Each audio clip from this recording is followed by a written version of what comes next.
حضرات محترم، میرے بھائی بہنوں اور بیٹیوں، میں سیرت طیبہ کو بیان کر رہا ہوں۔ خدا کرے کہ ہم بھی اس سے سبق لیں، خدا کرے کہ ہم بھی ان سنتوں پر عمل کریں۔ آج حضرت جابر رضی اللہ تعالیٰ عنہ کی روایت سناتا ہوں کہ حضور اقدس صلی اللہ علیہ وسلم نے کبھی کسی شخص سے کوئی چیز مانگنے پر انکار نہیں فرمایا۔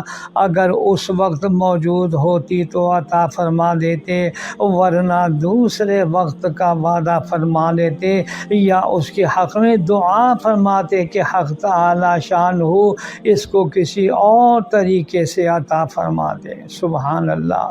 بہر نوع جس طرح بھی ممکن ہے، آپ صلی اللہ علیہ وسلم طرح طرح کی صورتوں میں خیرات و عطیات تقسیم فرمایا کرتے تھے، باوجود اس کے کہ حضور صلی اللہ علیہ وسلم کی خود اپنی زندگانی فقیرانہ طور پر بسر ہوتی تھی۔ ایک دو مہینے گزر جاتے کہ حضور صلی اللہ علیہ وسلم کے کاشانہ میں چولہا تک نہ جلتا، اور بسا اوقات شدت بھوک سے اپنے پیٹ پر شکم اطہر پر پتھر باندھ لیا کرتے تھے۔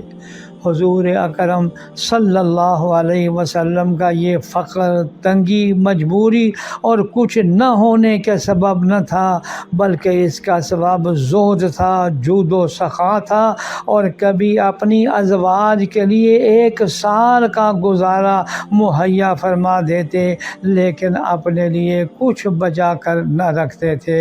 اللہ اکبر! یہ طرز تھا جناب رسول اللہ صلی اللہ علیہ وسلم۔ سوشل میڈیا پر سب سے قدیم اور سب سے ریلائبل برانڈ درسقرآن.com